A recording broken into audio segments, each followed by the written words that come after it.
Bulldozer के मामले में तो मेरी अकेली पार्टी थी जिसने 60 जगह एजिटेशन किया पूरी स्टेट में, डिस्ट्रिक्ट लेवल पे, सब डिस्ट्रिक्ट लेवल पे और कई तहसील पे भी। और बाकी लोगों ने तो स्टेटमेंट दिए, लेकिन हमने सड़कों पे एजिटेशन की।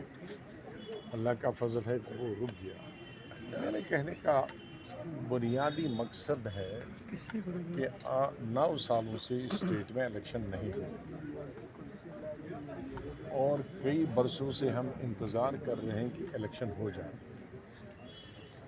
और जो चुनी हुई सरकारें हैं वो फैसला करें। बदकिस्मती है कि चुनी हुई सरकारों की असम्बलियों में भी जो कानून बने हैं, जैसे मेरे वक्त में रोशनी का कानून बना, वो मैंने घर में बैठ के नहीं बनाया, वो लॉ डिपार्टमेंट ने बैठ किया, सब ने कैबिनेट ने बैठ किया, फिर असम्बली में बहस हुई।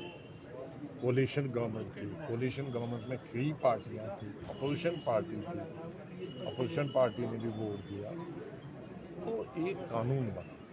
एक दफ़ा पार्लियामेंट और असम्बली में कानून बने, उसको कोई गवर्नर या कोई ऐसे हटा नहीं सकता। अब हटाया तो उसका नतीजा ये निकला कि 70% लोग कश्मीर के और जम्मू सूबा के, हिंदू हों, मुसलमान हों, देहात वाले हों, शहर हो, उसकी जद में आ गए। ठीक, इम्प्लीमेंटेशन में तो हर जगह चोरी होती है। मैं ये नहीं कहता कि रोशनी स्कीम 100% इम्प्लीमेंट होगी।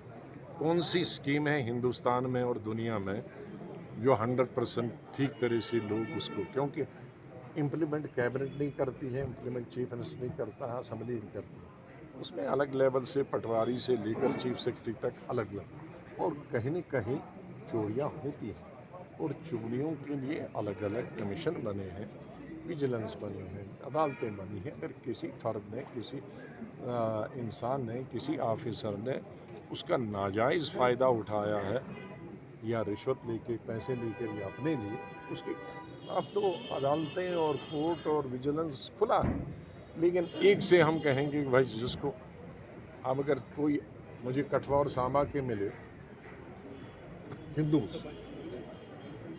और उन्होंने बताया कि हम 47 में उजड़ गए थे, पता नहीं और कहीं थे, और हम आरएसपुरा के रूरल एरिया में आए और सांबा के रूरल एरिया बॉर्डर पे आए हमारे पास घर बनाने के लिए। एक बंजर ज़मीन थी, उस बंजर ज़मीन में हमने एक कमरा बनाया, फिर 2 कमरे बनाए, फिर उस बंजर ज़मीन को आहिस्ता आहिस्ता हमने खेती में तब्दील किया। 20 साल लगे उसे खेती में तब्दील करने के लिए। फिर हमने एक गाय रखी, गुजारा कुछ नहीं था, नौकरी आज भी नहीं है, तब भी नहीं थी 75 साल पहले। फिर हमने उसको ट्यूबवेल खोला क्योंकि गवर्नमेंट की तरफ से इरिगेशन स्कीम नहीं। तो ये तमाम चीज़ें थी। अब हम कम से कम हमारा सब्ज़ी निकलती, एक गाय का घास थी, और अभी गवर्नमेंट आ गई और बोर्ड लगा दिया, ये हमारा 70 साल के बाद बोर्ड लगेगा। अब 70 साल वाले को भी अगर बोर्ड लगेगा कि हमने रोशनी में अपने नाम करा दी, तो हर घर की मैं हज़ारों कहानियाँ हिंदू और मुसलमानों की सुनी, लेकिन हुक्मरानों ने आज का बैठ के कमरे में फैसला किया, जी इसमें गड़बड़ हुआ है, कैंसिल करो। 2 आदमियों ने ज़मीन खाई है। 2 आदमी तो हमेशा गड़बड़ करते हैं, 10% आदमी तो हमेशा हर जगह गड़बड़ करते हैं, उनको फांसी दे दो ना। अब उसमें 90% को आप क्यों ख़त्म कर रहे हैं? इसी तरह से ये टैक्स लगाना इस गवर्नमेंट का हक कोई नहीं। ये टैक्स लगाना इलेक्टेड गवर्नर रूल कांग्रेस के वक्त में हो, बीजेपी के वक्त में हो, दूसरे वक्त में हो, ये काम चलाऊ होता है, ये परमानेंट नहीं होता है, अस्थाई नहीं होता है। उसके बाद इलेक्शन होना चाहिए, इलेक्टेड गवर्नमेंट हो उसको, लेकिन इलेक्टेड गवर्नमेंट भी आज हो, उसके लिए भी नामुमकिन है इतने टैक्सेस लगाना। मेरी गवर्नमेंट भी अगर आज बनेगी तो मैं भी 10 दफ़ा सोचूंगा कि हाँ, टैक्स मुझे सड़कों के लिए चाहे, हॉस्पिटल के लिए चाहे, स्कूल के लिए चाहे, लेकिन मैं कितना टैक्स लगाऊं कि लोग जिसको बर्दाश्त कर सकें।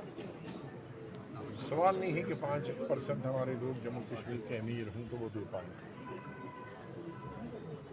उनकी तो स्केल का टैक्स वैसे ही देता है, ज़्यादा होता है 30%। सवाल है कि एक स्टेट जम्मू कश्मीर 35 बरसों इस खबर को आप तक पहुंचाने के लिए हमारे साथ ताउन कर रहे थे Noora hospital Srinagar. We are here Noora hospital Srinagar, आपकी सेहत का ज़ामिन।